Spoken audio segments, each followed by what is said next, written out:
Ahead on our news tonight, the $100 million sale of Grand Lucayan Resort. Plus, find out the approval on breadbasket items that may have you digging deeper into your pockets. And later, Junkanoo is alive.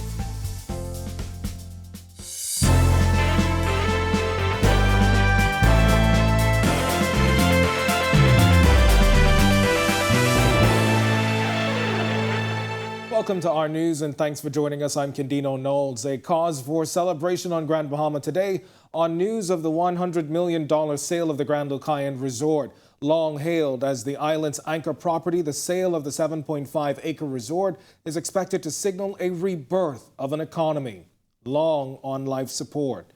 Our Megan Shepherd is in Grand Bahama tonight with this report. The government has accepted Electra's purchase offer for the Grand Lucayan Resort of $100 million.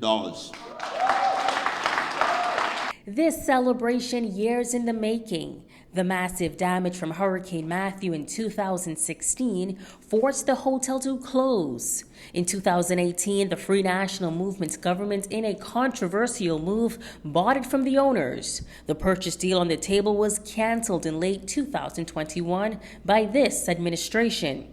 But today, Tourism Minister Chester Cooper telling Grand Bahamians, the new property owners, Electra America Hospitality Group hopes to transform it into an environmentally sustainable luxury resort. Electra has committed to a luxury lifestyle hotel with approximately 200 rooms and 24 villas.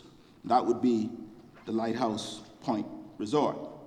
Electra will also open an upscale convention hotel with more than 500 rooms that will cater to groups and the convention market. An all-suite family resort with more than 200 condo hotel-style suites is also planned for the property. A refurbished golf course. The first order of business for the new owners is to keep the Grand Lucayan name while rebranding the property. CEO of Electra, Urban Russell. We saw this as a very unique opportunity in a world-class location to create energy and to revive a community that has been so ravaged over recent years. So we are very, very pleased and humbled to be chosen for this amazing opportunity. Now, currently, Lighthouse Point is the only part of the property that is opened. However, over the next 3 years, residents can expect a phased redevelopment approach. During this construction phase, some 2,000 persons are expected to be employed. Once the resort is fully opened, there will be 1,000 permanent jobs available to Bahamians. The agreement is subject to a 60-day due diligence period, with closing no later than 120 days. We expect this deal to be completed by this summer at the latest, with renovations and new construction to begin shortly thereafter. All renovations and construction expected to be completed by January 1st, 2025. The tourism minister is promising more details on the deal, while also giving a commitment to rebuilding and reopening a world-class airport by 2025. Reporting from the island of Grand Bahama for our news, I'm Megan Shepherd. Thanks, Megan. And as you can imagine, the excitement continuing to build in Grand Bahama right now on the first real sign that the economy is on the rebound. The announcement of Grand Lucayan's sale means many industry partners will be back in business. We'll hear from some of those partners in a moment, but first, Club Med is scheduled to reopen in October. Deputy Prime Minister Chester Cooper confirming as much. The news, another sign of the country's rebounding tourism product. The San Salvador Resort closed its doors in early January 2021, terminating 190 employees. The closure having a devastating impact on that island's economy as it was the largest employer. Cooper previously saying the government is committed to infrastructural development and on Tuesday revealed plans to increase airlift. We're talking with airline partners, specifically American Airlines and Bahamas Air have already committed to going back to San Salvador. And of course, Club Med has had their charters that bring their guests to San Salvador for the resort. So all of that is in the work. The government's making some adjustments by way of its infrastructure in preparation for the reopening. But we're speaking actively with the executives of Club Med, and we anticipate that this is going to happen as scheduled. The wallets of consumers about to take another hit as the approval for an increase in prices for several breadbasket items has been given. Minister for Economic Affairs Michael Alquitas explains why the approval was given at a time when many residents are dealing with the already high cost of living. Jasmine Brown reports. The cost of 5 items on the breadbasket list just got higher, as cooking oil, corned beef, evaporated milk, flour, and margarine are among the items whose prices have increased. According to a notice placed in local dailies by the Ministry of Economic Affairs, the price hike became effective on Monday. Minister of Economic Affairs Michael Alquitas addressing the rise in cost of several breadbasket items in the Senate, calling it a vexing issue and explaining why the approval to hike the prices was granted. When wholesalers import, if their prices have gone up, they apply to the commission so that their new cost is recognized. So it might be asked, well, why don't you just not approve it? Well, two things can happen. Over the years, it's been the practice that is the practice. People import, apply for the margin to be applied at their higher cost. You decide to not do it, then either they're stuck, and so you might have to make them whole or do something else for them, or they might decide, well, I'm not importing it. Alquitas did not give exact figures, also insisting the government is not blind to how the price hike will impact the pockets of residents. The issue is the imported inflation. We import so many things, and we experience the inflation. I don't want the Bahamian public to be left with the impression that the government is unconcerned or the government is callous. We are limited in the tools in our toolbox. Reaction to news of the price hike was swift on social media. This user pointed out that the price of corned beef is already high. Others, like these two residents, insist the average wage is simply not enough to support the rising prices at grocery stores. As residents reel from the increase in prices, Alquitas says the Davis administration is working on ways to tackle rising consumer prices. We're exploring a number of things right now, and the public will hear some things The Bahamas, like much of the world, has been struggling with rising prices since last year. The International Monetary Fund has projected that consumer prices in the Bahamas will increase by 7.3% this year. Reporting for our news, I'm Jasmine Brown. All right, it's time now for your first look at temperatures. Meteorologist Greg Thompson is standing by in the Weather Center. Greg? Thanks, Kendino. Welcome everybody for our first look at weather on this Hump Day Wednesday. 76 degrees outside our studios right now with some few clouds, we'll call it few, some patchy ones. Northerly winds at 10 miles per hour and your feels-like temperature at 77. On our satellite, we're looking at an area of low pressure to the north of the Bahamas that's bringing some moisture down towards the south across the northwest Bahamas. Isolated showers and thunderstorms associated with that system as it continues to pull towards the south. That low is going to continue to move towards our area over the next couple of days, generating some hazardous beaching throughout the night and into tomorrow. That's your first look at weather. Your extended forecast is still to come. All right, thanks a lot, Greg. Well, still to come on our news. Excitement continuing in Grand Bahama tonight following the sale of Grand Lucayan. We've got vendor reactions in a moment. Plus, why some residents in South Beach are protesting a new subdivision. And later, find out how Junkanoo comes alive after a 2-year hiatus. That's coming up when our news returns.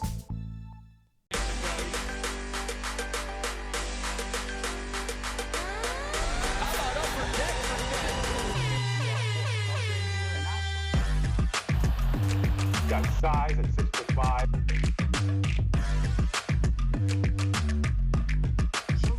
Hi, this is Subdivision.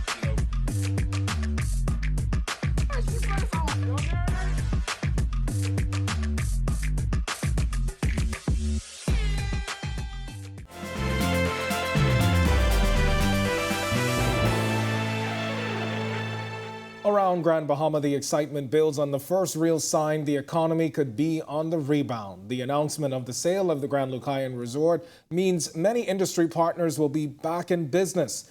Just across the street at the Port Lucayan Marketplace, the news was met with celebration. Here again is our Megan Shepherd. Grand Bahamians have watched tourism numbers dwindle for decades. A series of hurricanes and more recently COVID-19 have put a stranglehold on a once thriving tourism industry. Industry partners like straw market vendors continue to struggle to make a living. The announcement that the Grand Lucayan Resort is reopening with major renovations and rebranding is the kind of news these marketplace vendors have long anticipated. I am just excited because once the people comes in the hotel, I'm gonna make my set of money. So I am just overwhelmed. How long have you been waiting on the reopening of this hotel? From the former Prime Minister said he was gonna sell it. He never did. But it's our day now. And new day. And it's sold. And I thank God because everybody will be able to take care of their family and their grandchildren. God, I am overwhelmed. I don't want to cry, but it'll be tears of joy because God has truly shown and given the New Day government the vision. And I thank God for them. Lorenzo Moxie says he's worked in the tourism industry for over 5 decades. The anticipated resort reopening brings a sense of nostalgia. We had thousands of tourists moving through. The economy was excellent. Spin-off was excellent. And then the announcement today for Grand Bahama itself, it's a revitalization because the construction alone will bring an economy flow that is unbelievable. And so this is a great, momentous, and I'll use the terminology, a new day. Indeed. Minister for Grand Bahama, Ginger Moxie, speaking to the significance of the sale and potential widespread economic effects. The trickle-down effect is enormous. When it comes to group business, events, this is the place that everyone came to. So I can't begin to re-emphasize how important this day is to Grand Bahama Island and the people of Grand Bahama Island. Reporting for Our News, I'm Megan Shepherd. Meantime, some other residents not so excited tonight as homes nearing completion in the Pinecrest subdivision sparks concern about flooding and what residents are calling a lack of consultation. Berthany McDermott tells us more. 4 months after government broke ground on the Pinecrest subdivision, residents who live directly opposite the construction site are expressing concern, saying they weren't consulted before construction began.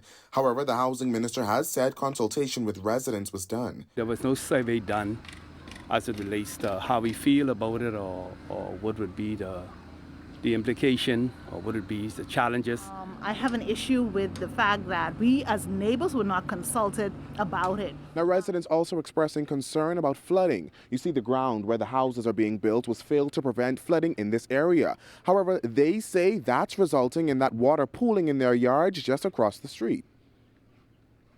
But the problem in building their section up, what it did was push the water on the opposite side of the road into the property of other persons, which is a problem that we know is going to get worse. Now, with them raising the property over here, raising the ground level, the water coming straight over in our property now.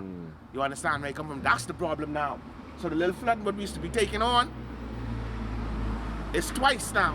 Recently, this video made the rounds on social media showing flooding around the homes after heavy rainfall. Housing Minister JoBeth Colby-Davis defended the integrity of the home construction after former Prime Minister Dr. Hubert Minnis said the project was a setup for disaster. Ms. Ferguson has been living in the area for more than 30 years. While she hasn't experienced increased flooding, she is fearful that that will change once the ground is filled around the homes directly opposite hers. I've been here for 30 plus years. Everything settles that way. So if they're going to build that side of the road up with fill, then definitely the water is going to settle on our side. And so where do we as neighbors now stand in this area? Government broke ground on the subdivision in late January. Since then, the housing minister said there was great demand for the homes, which are now sold out. Addressing the issue of flooding, Senator Darren Pickstock tabled an approved plan for a drainage system for the area. Meanwhile, Colby Davis had this to say to critics ahead of Tuesday's cabinet meeting. It's a construction site. Clearly, there's been no fill added to the properties as yet because we're still constructing. There's been no soil, no landscaping, and so it's apparent that there's mischief makers around trying to discourage the potential homeowners. Reporting for Our News, I'm Berthany McDermott. All right, thanks a lot, Brittany. When our news comes back from the break, the military in formation as the 2022 Atlantic hurricane season is fast approaching. Plus, DeAndre Ayton helps lead the Suns to a series lead. And later, how Junkanoo is about to come alive. The details when our news returns.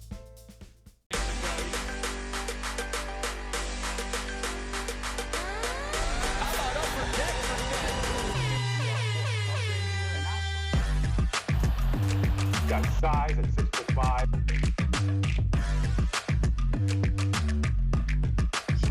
Hi, this is Subdivision.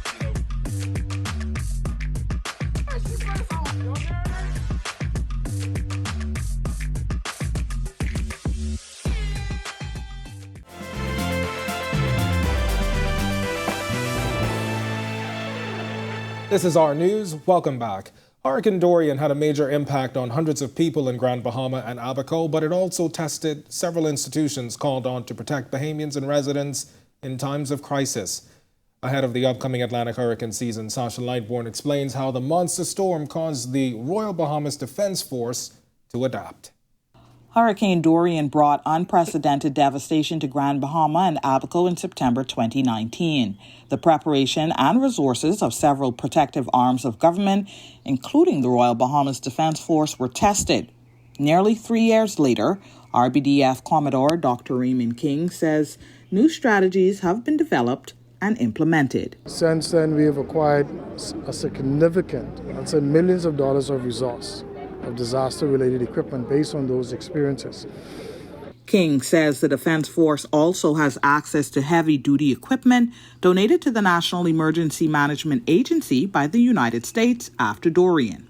We have enhanced our posture in terms of equipment to the point now when we go into a disaster-prone area, we're able to clear roads, harbors, airports, because we have that relationship with the local vendors with the heavy-duty equipment who provide that equipment when we go on our hurricane avoidance patrols. So when we leave now, we leave fully equipped with the container city, all of the staging resources that we need. And it goes even further. Dr. King explains a significant change to one of the force's units. We sort of transform our base, what used to be our base maintenance team, to a civil construction unit or a disaster response team, where we've identified, based on best practices, the competencies that you would need internally, organizationally, and those where we still have deficiencies, we've reached out to the Ministry of Public Works so we could have those technical skill sets that we don't have as yet. The hurricane season runs from June 1st to November 30th. Reporting for our news, I'm Sasha Lightbourne. All right, thanks a lot, Sasha. Well, DeAndre Ayton helped lead the Suns to a series lead. Meanwhile, the Triathlon Nationals coming up this weekend. Marcellus Hall is up now with sports. All right, thanks, Candino. And welcome to our sports, everybody. I'm Marcellus Hall. Well, in the NBA, in a best-of-7 series, when a team goes up 3-2 in a best-of-7 after it's tied 2-2, the percentages go way up in terms of who's going to win that series. That being said, that's exactly the situation going into last night's game. Phoenix looking to go up 3-2. DeAndre Ayton hoping to help his team pull it off. Let's take a look at the highlights. Pivotal Game 5 in the Western Conference Series between the Phoenix Suns and, of course, the Dallas Mavericks. Top-seeded Phoenix looking to take a 3-2 lead. So far, both teams had been able to hold serve on their home court, with the Dallas Mavericks having won the last 2 games in Dallas to tie things up. DeAndre and his guys seemingly more focused in front of the home crowd, and they would indeed get it done. All-Star guard Devin Booker and DeAndre Ayton. They combined for 58 points, with Booker scoring 28 and DeAndre adding 20 more. Suns pull away down the stretch. They get the lopsided 110-80 win over the Mavericks, now have a 3-2 lead in the Western Conference semifinals.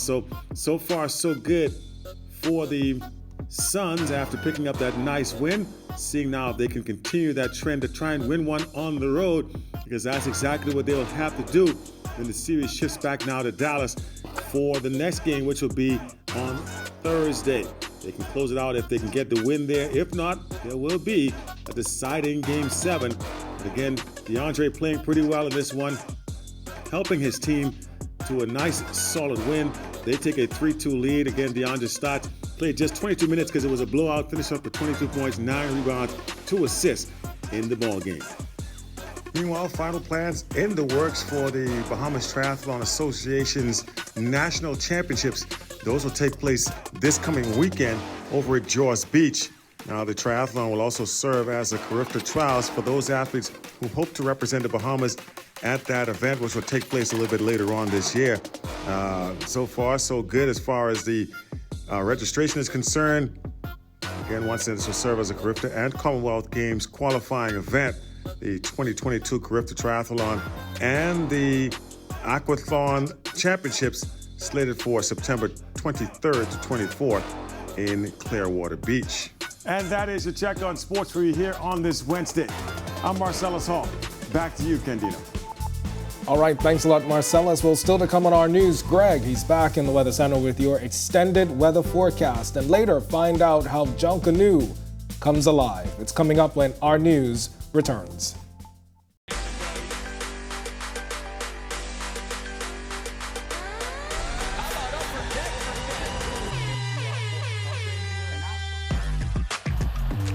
Got size at 6'5".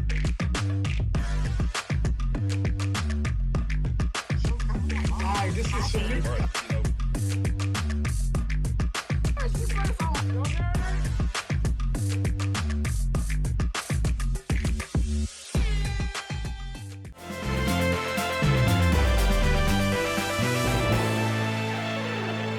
Welcome back to our news. It's time now for your extended weather forecast. Greg is back in the Weather Center with a look at conditions for the rest of the week. Greg? Thanks again, Candino, and welcome back, everybody, for our second look at weather. We're watching that low-pressure system to the north of the Bahamas that's slowly sagging towards the south, bringing us an increase in moisture across the northwest Bahamas. Some showers and isolated thunderstorms expected as that low approaches us by the end of the week. And of course, that low is producing some very hazardous beaching and boating out there. So we're asking you boaters, if you don't have to get out there on the waters, to remain in or near port. And beachgoers, exercise extreme caution, or rather stay out of the water. It's going to be rough out there. Dangerous rip currents expected along the north and east coast shorelines of the Bahamas over the next couple of days. Trailing front out of that low, extending across Hispaniola, just to the southeast of the southern Bahamas and into the Caribbean. Blotch of area and some showers and thunderstorms down near the Colombian area. Possibility of some formation over the next couple of days. We'll continue to watch that as the National Hurricane Center may continue to monitor those areas. And of course, we did have a tropical wave actually move off the African coast, and we're starting to see activity in the Atlantic and the tropics early this time of the year. Boating forecast for the northwest Bahamas tonight to tomorrow. Your winds will be variable at 5 to 10 knots. Advisory posted for the swells. Sea is 2 to 4 feet in sheltered areas and up to 8 feet along northern coast and east coast lines. Your low tide will be at 11 tonight for the central and southeast Bahamas. Small craft caution down there. Winds will be southeast to south at 10 to 15 knots. They will fall light and variable at times, but your sea is 2 to 4 feet in sheltered areas and up to 6 to 7 feet along Atlantic exposed shorelines in north to northeasterly swells. Here's a look now at your national forecast.